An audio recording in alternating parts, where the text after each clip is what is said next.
انظر يا عبد الله، انظر لعلك في يوم تستيقظ. انظر يا غافل، انظر ماذا أعد الله لك في هذه الدنيا. يا غافلا تتمادى، غدا عليك ينادى. ألم يأن لك أن تتوب بعد؟ ألم يأن أن تتوب؟ انظر إلى قوله تعالى: ألم يأن للذين آمنوا أن تخشع قلوبهم. الله أكبر. فأخرج به من الثمرات رزقا لكم فلا تجعلوا لله أندادا وأنتم تعلمون. ليسوا بمؤمنين عباد الله.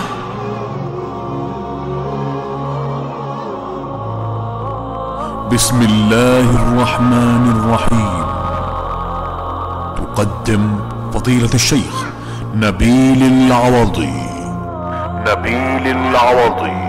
في إصداره الجديد لقاءات التفسير في شرح أوائل سورة البقرة.